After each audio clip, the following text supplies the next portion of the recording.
Welcome back to Vintage Films. I'm George, and today we are taking a look at a creepy classic from 1957. This one comes all the way from outer space, 20 million miles to be exact. That's right, we got 20 million miles to Earth. Directed by Nathan Jurin. It starred William Hopper and Joan Taylor. Now this one has a pretty simple plot. I'll get that out of the way real quick. So basically it's the first manned spaceship to Venus. Goes out to Venus, and then on its return trip ends up crash landing into the Mediterranean Sea. And it has a larvae of a native animal from Venus in the ship. And this thing is like a reptile, and it hatches, and it starts to grow bigger and runs amok throughout the countryside. And that's the basic plot here. There's not anything really super complicated to unpack.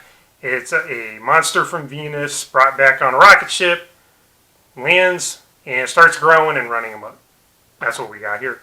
And it doesn't need to be more than that. It's pretty cool just as it is. So a couple things I'll note.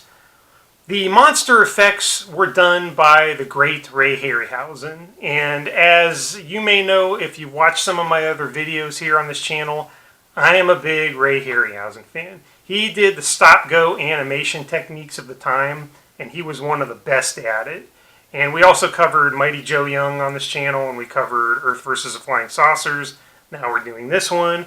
I'm sure we will be doing others in the future, and I'm a big fan of how he's done that. They call the creature in this the Ymir, or Ymir. That's how it's spelled in like literature that I've looked up, Y-M-I-R. But it's not called that in the movie at all. And for the purposes of this review, I'm not going to call it that. I'm just going to refer to it as the Venus Monster, because quite honestly, Ymir or Ymir just sounds kind of dumb to me. I think Venus Monster sounds a lot more cool, so that's what I'm going to call it. So the Venus Monster is this neat-looking reptile dude. He's got a tail, he's got fangs, and he just goes around, he starts growing, and just keeps on growing, won't stop growing. And they say in the movie that he's not going to attack you or do anything if you don't provoke him, but he's constantly being provoked, he's defending himself, and he's wreaking havoc. And that's basically what we got going on here. I like the effects a lot. Like I said before, Ray Harryhausen is one of my all-time favorites in that field.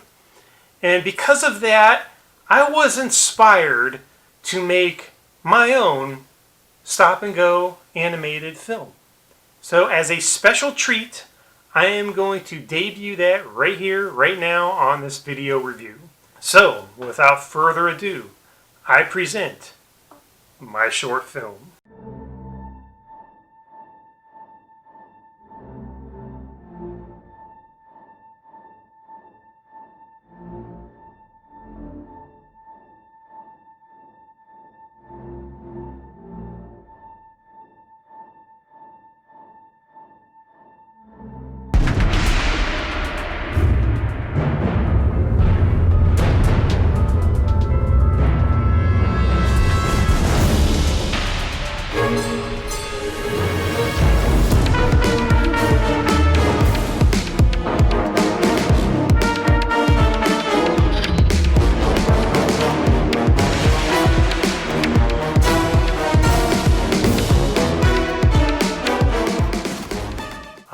A classic in the making. So back to the movie again. This isn't, in my opinion, a great plotted movie, let's put it that way. It is relatively simple in that respect. In a lot of ways it rehashes a lot of the things that King Kong did, the original 1933 King Kong.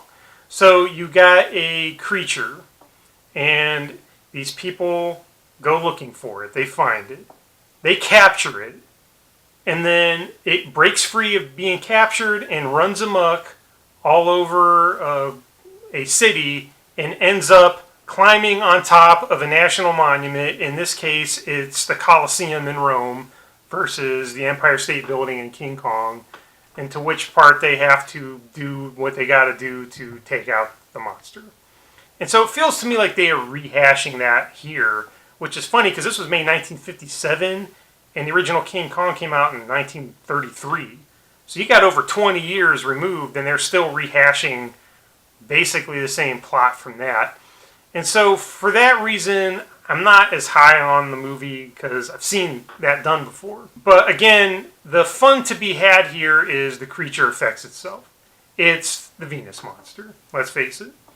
The plot and the characters, those are pretty disposable. But the monster running around doing his thing and the effects, the stop-go animation effects, that's the fun to be had. And also, it's only an hour and 20 minutes long.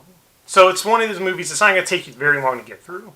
And they don't take very long to get to the monster stuff. The Venus monster gets hatched, starts growing, starts causing problems relatively quickly into the movie. And that I appreciated it for that. There are a couple of cool highlights. One of them is the Venus monster has this growl that is like eerie. It's like bone-chilling. They did a really good job on that.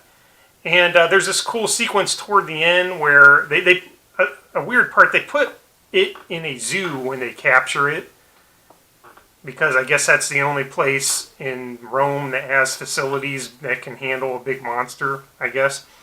And of course, like I said in the King Kong reference, it breaks free and then it goes running amok and it ends up fighting an elephant.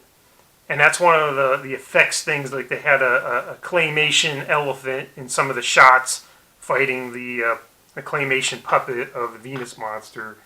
And that was a pretty neat sequence. I like that. There's also one in the middle of the film before all that where it's a little bit smaller and they trap it in this barn and they go in there and they try to capture it.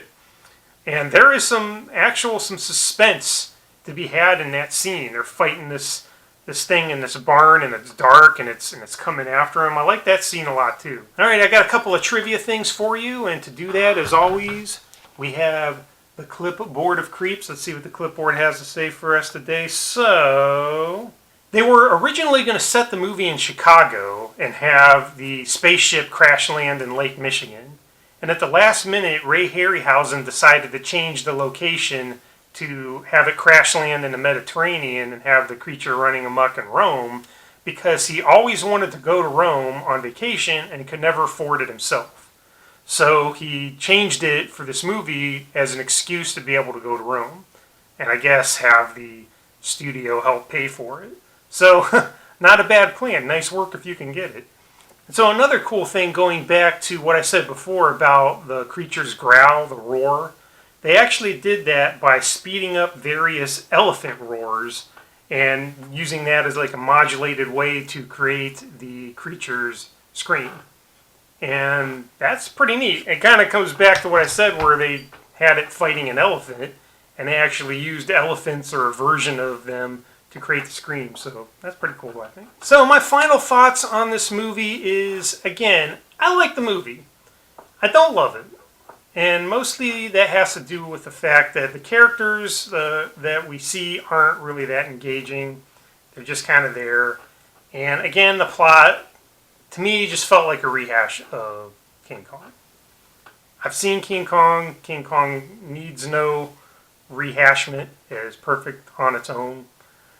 But, again, there is still some fun to be had with this one because of the creature effects, Ray Harryhausen's work. There is some cool stuff there, like I mentioned before. So, again, that is 20 Million Miles to Earth, 1957. Decent movie. Not one of my all-time favorites, I will admit, but definitely worth your time. 120 minutes, so you can get through it relatively quickly.